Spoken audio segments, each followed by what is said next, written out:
Hi, welcome back to Detail and Bail. I'm Bill, this is Josh, and if you saw our first episode, we're going to apologize up front. However, I think that you would agree that we did quite a number on our 2005 Z4 and had a good time doing it. What do you think? I don't know if our definition of a good time is the same, but we were able to make a little profit off of it, so that was a good thing for sure. Yeah, and as we know, that's not really the idea behind the show, but it's a good byproduct of it. We took a $1,700 2005 BMW Z4 and basically transformed it into a beauty, and I gotta tell you, we left money on the table. I have never had a car get so much attention. What did we have? 35 calls? 35 calls. We had people throwing money at us like it was a strip club. So. I know. Okay. I wouldn't know. However, I think the car turned out to be such a beautiful thing. And really all we did is we have a $500 budget, like with every show. We went over a little bit, but just a smidgen. It's a guideline. Yeah, but you know, we made enough to cover it, so that was a positive. Definitely so. And we took $4,200 for the car because the guy was waiting at our office first thing in the morning with cash. Had we had reevaluated it, I think we could have done much better. But once again, you live and learn. The guy loved the car. We learned a ton about our cutting compound. We learned a ton about the new interior detailer.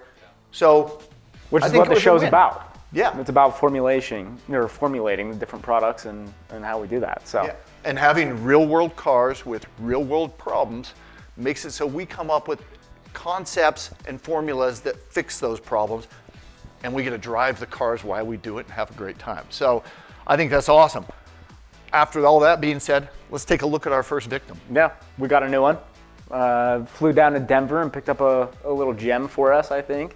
So it was 2005 Nissan 350Z, 35th anniversary edition. So that caught my eye for enthusiasts out there. They really like those 35th anniversary edition style. Edition cars always do better on the market. And so I think that's interesting too, because when we started this whole thing, not only did we want to show how we develop products for the company, we also wanted to have cars that evoked a little bit of emotion. And when you do that, you get special features on edition cars that, like you said, the enthusiasts will really like. So when we're done with it, we may not sell it. Yeah. Who knows? But let's take a walk around and see what the problems are. Let's go through. Let's do our walkthrough. So when I first picked up the car, I was actually pretty excited when I actually saw the paint. As you can see, there's a couple chip marks. There's a little swirling in the paint. You know, it a little bit of work, but overall, I'm actually pretty satisfied. For a black car, it looks pretty good. After the ribbon you gave me on the BMW's paint, I really wanted to come up and give you some back, but it turned out pretty good. Yeah, it turned out pretty good. I'm excited though because we're going to take this average black paint and make it 10 miles deep. I mean, the shine on this is going to be phenomenal. We do have a couple of chips, like you mentioned the other day, and we've got some swirling and some color correction to do, but let's go through it and what we're going to do to the paint and get it to where we want it to go. Yeah. As always, we start everything with pour clay. Westerlo pour clay. And after that, what we're going to do is take our compound, which last time we learned some things. Yeah, we did learn some things. We've changed the formula a little bit after we did the BMW, and I think it's a big improvement. Let's see how it works. Heavier. Yeah. So let's make sure it looks great on the black paint. And then lastly. And then one thing we didn't really get to talk about last video was our ceramic slam, or how we applied the ceramic. And that's something that I really wanted to concentrate on in this video because it's black paint. It should be fun to go through and kind of see the transformation afterwards. Yeah. So we'll be doing a little ceramic. Awesome. And I think the fun thing about this is we're going to really be able to demonstrate how easy it is to apply and take off on black paint. Yeah. So let's move on. Okay. Well, so when it comes to the headlights, much better shape than the BMW. Way better shape. So we're going to leave those alone. We might give them a little buff. A little buff. Okay. Yeah. But other than that, I think we'll be good to go on that. We're going to apply some trim serum, in a couple of the plastic and rubber sections. The cowling, we'll do some trim serum in the back here since these are exposed to sun all the time. Might be a good, some good UV protection. The interior, I was actually super excited about the interior. You know, if you look, we've got the leather seats. They're damaged a little bit. They've got some tears. They're faded a little bit, but you've got a little secret for that, don't you? Yep, I think we could show the viewers a great hack for seats that are overall in great shape, but have some wear on the entry points, have some of the dye has been lifted off. But we'll get back to that in part 2 when we go through the interior. What are we looking at for the budget for that? Is that going to be something that's expensive? No, we can do it under 10 bucks. Oh, Well, okay. Old school strikes again. Okay. Well, the shifter knob we need to replace for sure. Yes. And we're having a little bit of an issue with the door handle. So I didn't think you used the doors anyway. Don't you just jump hop over? in? Yeah. But it's not really a date car yet, because when you have to crawl in from one side when you're trying to get in the car. It's a first date car, but you never get a second date. I Yeah, get exactly. So the top, though, that was one thing that I did want to talk to you about, because we might have to throw something in the budget for that one. Yeah, So- I looked at the costing on that, and you really just can't take an anniversary car like this for enthusiasts and have a top with patches on it. It's just not very classy. So well, I've got I did my throw guy that. Yeah. in the dark web. You can see. Yeah, we'll give him a call. And they were about $475, which was a lot less than I thought they would be. And with you installing it yourself, labor's free. Oh, yeah. Okay. Knock some out. Well, let's work our way to the back here. And we've got the gloss meter out. Now, before we look at the gloss meter, I did run the paint thickness gauge earlier, 3.6. So you've got a little bit of paint to burn. That's good, because I'm really good at that. But, you know, 8.5 or 85.7, not a bad reading as far as, you know, gloss goes. Yeah, well, as we know, the gloss meter doesn't lie. Lights, different places can make paint look better or worse. So we love to use the gloss meter, and 85 is respectable for a lighter color car. Just respectable, that's about it. We really want to shoot for 100 reading on this when we're done. That's a lofty goal. Yes, it is, especially with my skills. So let's see where we can go with it. But we'll take a reading when we're done, and we'll see what we did with the paint. Okay. But the rest of it? Yeah, all in pretty good condition. This door handle actually works. Well, that's a plus. The tires, we've got, one thing that I was super excited about when I saw the car was I walked up, they've got the Brembo brake calipers, and that stood out immediately for me. So, you know, they're in pretty good condition. It's got good tread on the tires. We're not gonna have to get new tires for it. What do you think about the rims? You know, once again, on an edition car, we don't want to really change it from stock. That's what makes the car special. It's an anniversary car. However, the silver really dates it. Let's discuss later if we want to just clean them up or if we want to do a little something for them. Okay. But I'm with you. The Brembo was a great addition to the car, kind of that performance package. And I think it just goes to show there was a lot of good features on this car that made it a good fun. Yeah. So. Fantastic. So let's get started, and we'll start with the exterior and move on from there. Okay, great.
So in our last episode, you saw us emphasize clay barring a great deal. And that's because it's so important. It's such an easy part of your paint maintenance program.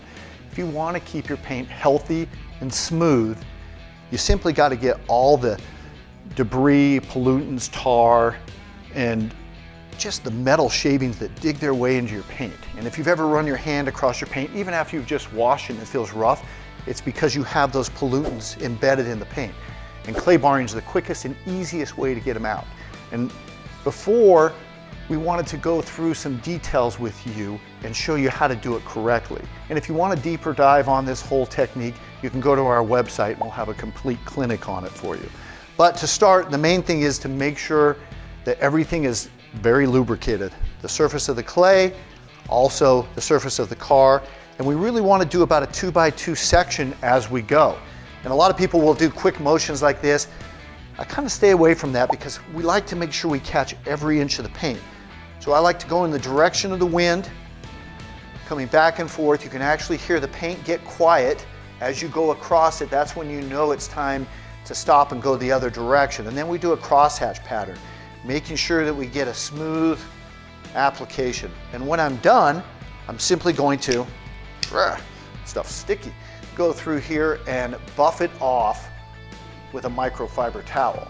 And when you're finished, that thing is gonna feel like glass. And that's really how easy clay barring is. Now I'll go through and do the entire car, and we'll get to some chip repair, and then we're gonna do our color correction.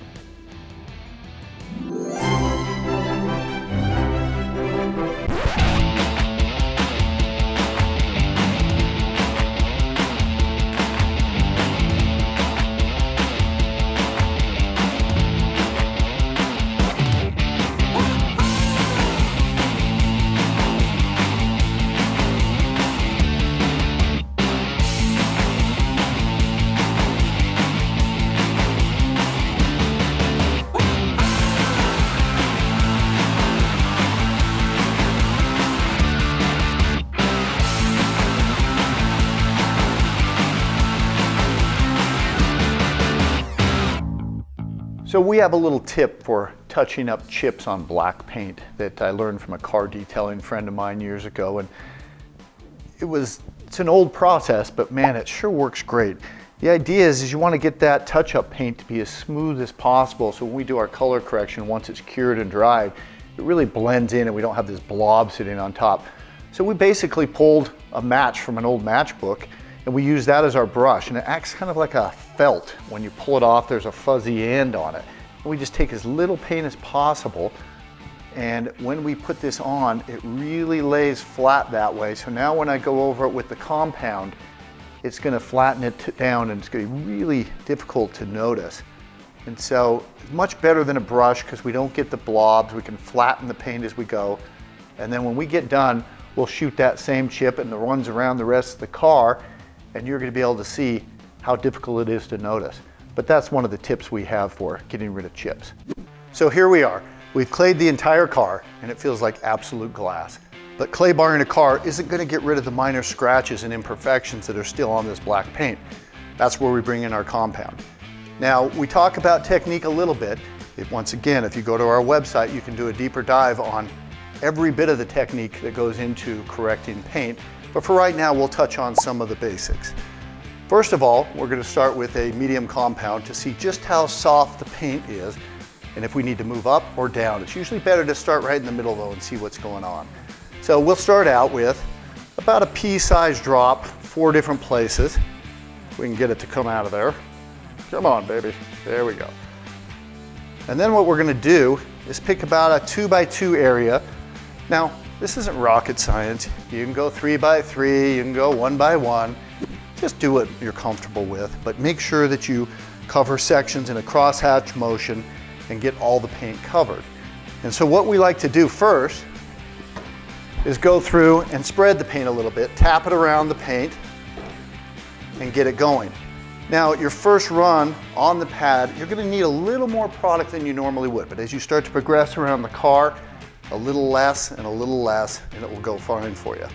Then what we're gonna do is on about a 5 speed, take our buffer, and we're gonna go forwards, across, like the wind goes across the panel, and then back this direction until we take out all those minor swirls and go from there. And here we go.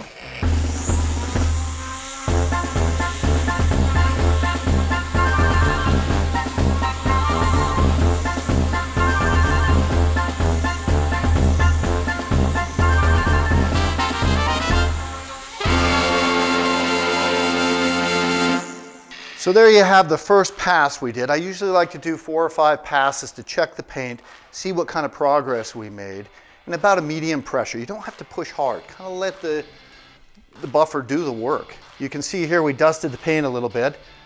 We should have wet down the sponge just a little bit more before we got started, but that's okay. It's easy to clean up and we'll move on from there. But let's remove this really quickly and see what the paint looks like underneath. Oftentimes we'll use a paint prep to make this stuff come off, but this new compound that we're working on, man, it just comes off so well. It's like butter on here coming off, and wow. I think we went right with the medium, and a quick buff, that thing turned to glass. It's too bad I can't show anybody but you guys, because that is amazing. So we're gonna finish the rest of the car now, and I think you're gonna agree. It looks like you could swim in that paint. Great, let's move on. All right, so we just got done buffing off the last of the compound after we color corrected the paint, and I gotta tell you, it looks a mile deep. I really love the way that compound worked. However, now that we've got it looking beautiful, we really wanna correct it and protect it. So we're gonna use our new product called Ceramic Slam. And this is a DIY ceramic, which is so easy to apply. It's basically idiot proof. No matter what you do, you can't screw it up, but it's gonna give you about 8 months of protection. And better yet, you can stack it as many times as you want, as many coats as you want. Just let it cure in between, and it's gonna look like $1 million with each coat. So what we usually do with this is we like to spray it on the panel directly. Watch out for getting it on glass and so forth. If you do, just wipe it off because it will dry hard, and you can actually do your glass with it, but you gotta make sure you buff it off evenly as well. Once I've sprayed it on the panel, I also spray it on the microfiber and then rub it in the same direction I would put on a sealant, in the direction of the wind, and then I'll cross hatch it and go from there, making sure I didn't miss any of the surface. Now on the directions we say, let it cure for 5 minutes so it bonds to the paint, but for the sake of time and to show you how forgiving it is, I'm just gonna buff it right off and you're gonna see this stuff turn to glass.